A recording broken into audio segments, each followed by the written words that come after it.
حضرت انس رضی اللہ تعالی عنہ سے مروی ہے، فرمایا ایک یہودی لڑکا حضور صلی اللہ علیہ وسلم کی خدمت کیا کرتا تھا، وہ بیمار پڑ گیا تو حضور صلی اللہ علیہ وسلم اس کی بیمار پرسی کے لیے تشریف لے گئے۔ حضور صلی اللہ علیہ وسلم اس کے سرہانے بیٹھے اور اس سے فرمایا اسلام قبول کر لو۔ اس نے اپنے باپ کی طرف دیکھا جو اس کے پاس ہی تھا، اس نے کہا ابو القاسم صلی اللہ علیہ وسلم کا حکم مانو، تو وہ لڑکا اسلام لے آیا۔ حضور صلی اللہ علیہ وسلم باہر تشریف لائے تو آپ فرما رہے تھے الحمدللہ الذی انقذہ من النار، تمام تعریفیں اللہ تعالیٰ کے لیے ہیں جس نے اس کو آگ سے نجات عطا فرمائی۔ اس حدیث میں کئی ایک حکمت کی باتیں ہیں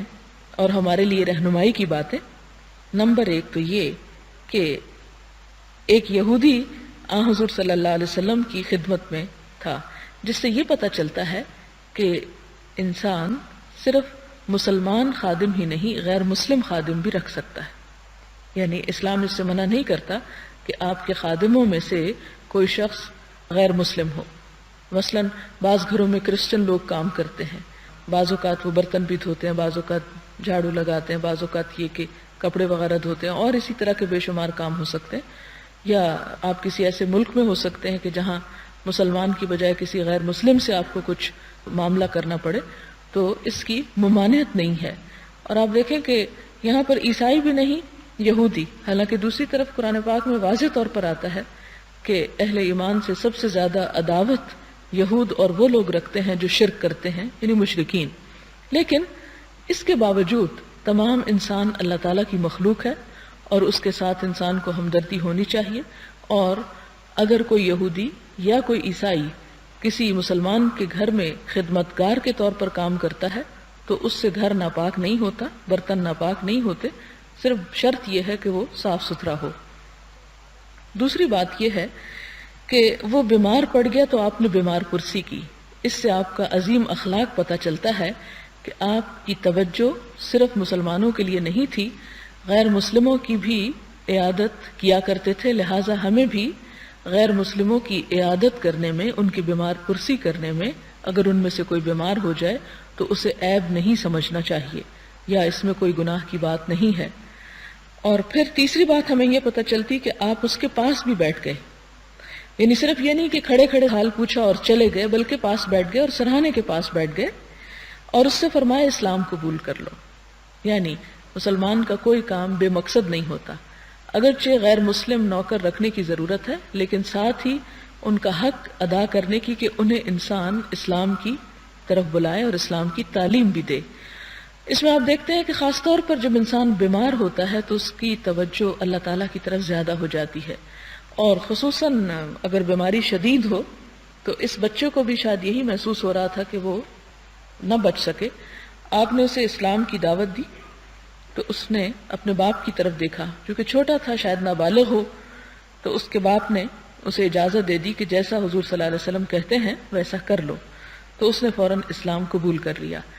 جس سے یہ پتہ چلتا ہے کہ ایسے مواقع پر جب کہ کوئی شخص بیمار ہو یا کسی مصیبت کا شکار ہو تو اسے اسلام کی تعلیم اور اسلام کی تبلیغ کرنی چاہیے۔ ہم دیکھتے ہیں کہ مسلمانوں کا یہ شعار جو حضور صلی اللہ علیہ وسلم کی یہ سنت کرسچنز نے اپنا لی ہے۔ ہمارے ملک میں ہر بڑے شہر میں کرسچن مشنری ہاسپٹلز ہیں جہاں پر کرسچنز جو ہیں صرف اپنے دین کی تبلیغ کی خاطر لوگوں کا علاج کرتے ہیں اور انہیں پھر علاج کے ساتھ ساتھ ہمز سناتے ہیں اور اپنی تعلیم سے بھی روشناس کراتے ہیں۔ مانسہرہ کے علاقے میں مجھے ایک ایسے ہاسپٹل کا پتہ چلا کہ جہاں پر یعنی کرسچن ہاسپٹل ہے، سارے وہیں سے یعنی باہر کے لوگ ہی اس میں کام کرتے ہیں، اور وہ براہ راست مسلمانوں کو کچھ نہیں کہتے، صرف یہ کہ صبح کے وقت ارلی ان دا مارننگ تمام مریضوں کو وہ ہمز سناتے ہیں۔ اور جہالت تو ہمارے ہاں بہت ہے، اور یہ ہے کہ اللہ تعالیٰ کی تعریف خواہ کسی بھی زبان اور کسی بھی مذہب اور کسی بھی طریقے سے کی جائے انسان کے دل پر اثر انداز ہوتی ہے، اور شعر کا اثر انداز ہونا نثر کی نسبت زیادہ مانی ہوئی چیز ہے۔ تو اس میں بہت سے لوگوں کے بارے میں یہ پتہ چلا کہ وہ صرف اسی نمبر 1 حسن سلوک، نمبر 2 دل جمعی کے ساتھ علاج، اور نمبر 3 ان کے دین کی تبلیغ کی وجہ سے بہت سے لوگ کرسچنز بھی ہوئے ہیں۔ تو یہ کام تھا مسلمانوں کا کہ وہ انسانوں کی خدمت کرتے اور اس خدمت کے ذریعے اپنا وہ فرض ادا کرتے جو اللہ تعالیٰ نے ان پر عائد کیا، اور وہ کیا ہے؟ وَكَذَلِكَ جَعَلْنَاكُمْ أُمَّةً وَسَطًا لِتَكُونُوا شُهَدَاءَ عَلَى النَّاسِ، کہ ہم نے تمہیں امت وسط بنایا تاکہ تم تمام انسانیت کے سامنے حق کی گواہی رکھو، حق کے گواہ بن کر کھڑے ہو جاؤ۔ لیکن ہم کسی اور کے ساتھ کیا معاملہ کریں گے جبکہ ہم اپنے ہی ہاسپٹلز میں اپنے ہی مسلمانوں کے ساتھ انسانیت سے کہیں نچلا سلوک کرتے ہیں، یعنی انسانوں کی سطح پر بھی ان سے ڈیل نہیں کرتے،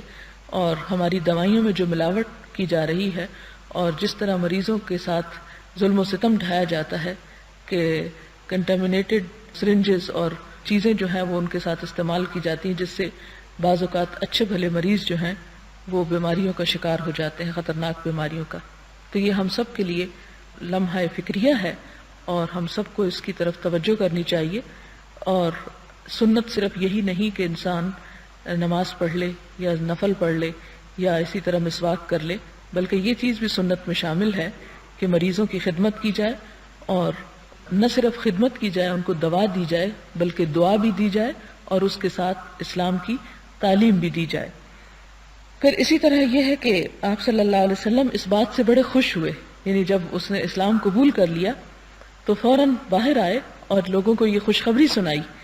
کہ اللہ کا شکر ہے جس نے اس بچے کو آگ سے بچا لیا۔ اس سے آپ اندازہ کر سکتے ہیں کہ حضور صلی اللہ علیہ وسلم کے دل میں کتنی تڑپ ہوتی تھی کہ کوئی شخص آگ میں نہ جائے، جیسا کہ آپ کہتے ہیں کہ میں تمہیں پکڑ پکڑ کے کھینچ رہا ہوں اور تم ہو کہ آگ کی طرف بھاگے چلے جا رہے ہو۔ ہم اپنے دل کو دیکھیں، ہم بھی آپ ہی کی امت میں سے ہیں۔ کیا کسی غیر مسلم کو دیکھ کر ہمارے دل کے اندر یہ تڑپ آئی، یہ پریشانی ہوئی کہ اگر اس تک اسلام کی دعوت نہیں پہنچتی اور اسے ہم خیر کی بات نہیں بتاتے تو اس کا انجام کیا ہوگا اور کس سے پوچھا جائے گا؟ ہم سے پوچھا بھی جائے گا، اور دوسری طرف یہ کہ ہم اپنے پتھر دلوں سے یہ بھی پوچھیں اور ان میں یہ احساس جگانے کی بھی کوشش کریں کہ اگر غیر مسلم کفر کی حالت میں فوت ہو جاتے ہیں تو ان کا انجام پھر کتنا بھیانک ہوگا۔ کیا وہ انجام ہم اپنے لیے پسند کریں گے؟ اگر اپنے لیے پسند نہیں کرتے تو دوسروں کے لیے بھی پسند نہیں کرنا چاہیے اور ان کے ساتھ بھی پوری خیر خواہی کرنی چاہیے۔